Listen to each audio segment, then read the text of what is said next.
Good morning, good afternoon, good evening, wherever you are. Thanks for stopping by again. One of the things that concerns a number of people, more than it should, is if they don't speak Spanish and they come down and they have a problem, and what are they going to do about if they're out in the middle of the street or out driving through the countryside or what have you, or they get lost or one thing or another.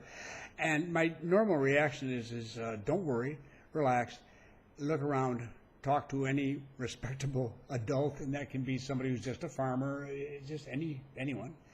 And eventually you'll find somebody who speaks enough English to help you out.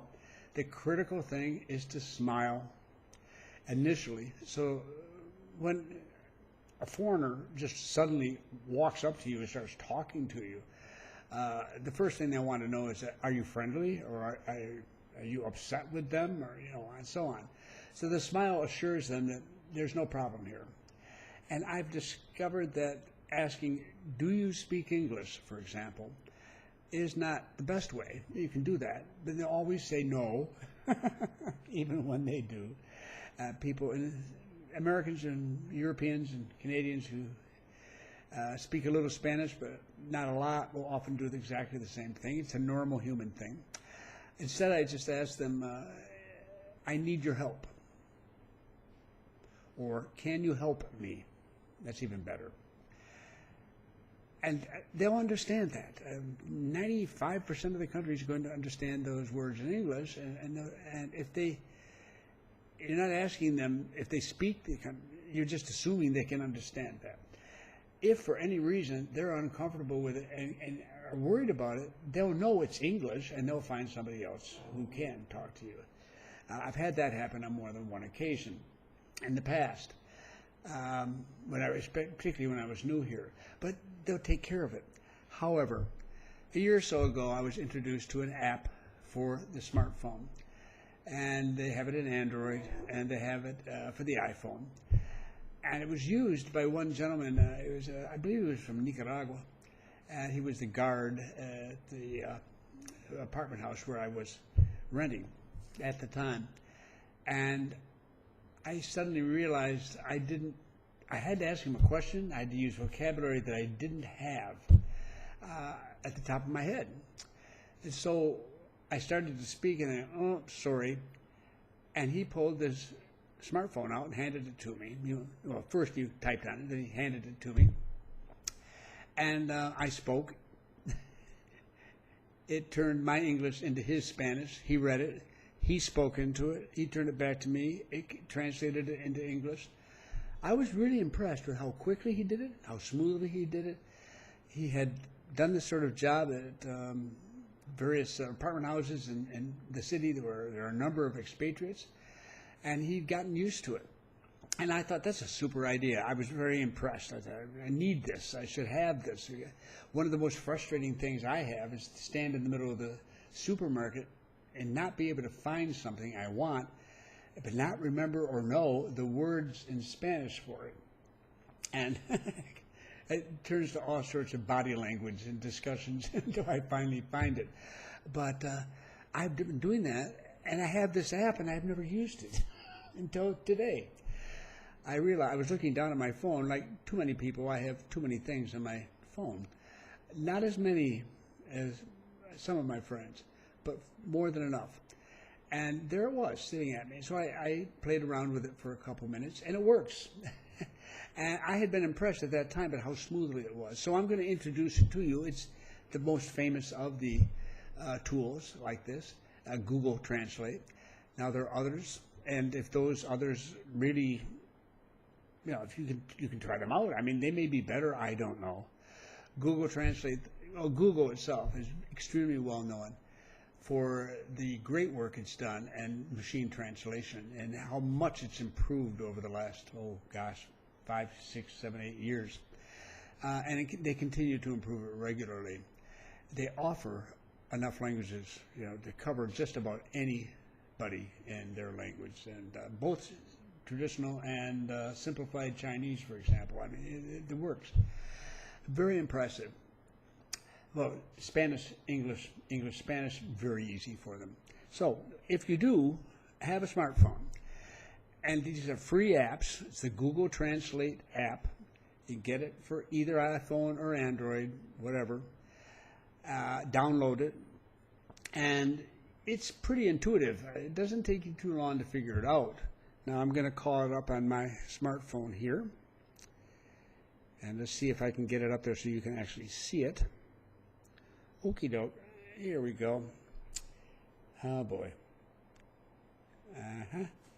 Yeah, this is the hard part. It says tap to enter text. Well, now down in the across the row there, just below it, there are two symbols on the right that are of particular interest.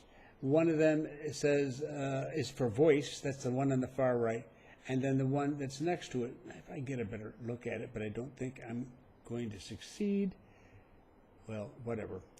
There we go. The second one in from the right, that is called conversation. All right, well, that's enough showing that. I'll show it again to you in a moment when there's something to be seen. Now, I use the voice section, instead of the conversation. What the voice does is that I speak in English. It translates it into Spanish in text. Then I can hand it to somebody, and they can read it. Right? And then I can just press a button here or there, hand it back to them, and they can respond in Spanish. And it's translated in text into English. The conversation one, it does exactly the same thing, except it adds the voice, so that when I turn English into Spanish, I see the Spanish and I hear the Spanish at the same time. Now, it's the computer voice, and it's not all that gorgeous. I don't find that particularly useful. I don't use that very often. People here can read Spanish, so that's not a problem. And what I had done with him, very fluently, I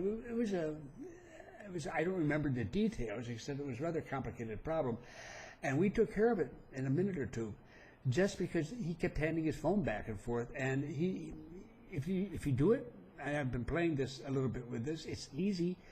I can see how if I do this for a little while, I'll become extremely good at it. I don't need it most of the time. But if you're new and you don't speak any Spanish or very little, this can be wonderful, because the most important thing is it makes you relax. You have something you can show people. It's just psychological. You get more comfortable and you don't worry so much about things. Then that can improve the conversation immensely. So I'm going to do my voice. I'm going to ask it something, and I want it to translate that into Spanish, and then I'll show it to you if I can get it up there visually. What are we going to say today? All right. I'm looking for shampoo and hair conditioner. At the top, if you can see, it's the hardest thing here is to see anything in the top. Well, okay, there it is. Well, you can see it, a little bit of it, but it's down below. That's easier to see. A little easier to see. Here we go. All right, so that's what you see. You just hand that to the person at the supermarket, and she takes you to where you need to go to get it. That sort of affair. Now, I can do the same thing. I'm looking for shampoo and... Whoops. Sorry, I didn't speak quickly enough.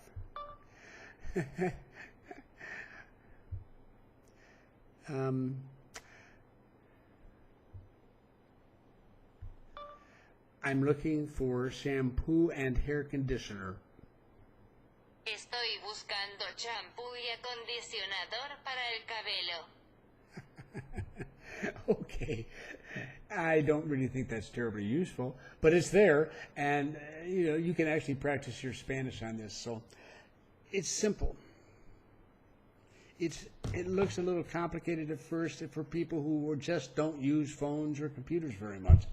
Many of you may already have this or one like it. It's a very powerful instrument to have, though. And here I have it sitting with me all the time, and I forget to use it. So I don't need it that often, but when I do need it, I don't think of it. It's very frustrating. If you don't have it, then get it. It's going to just get better.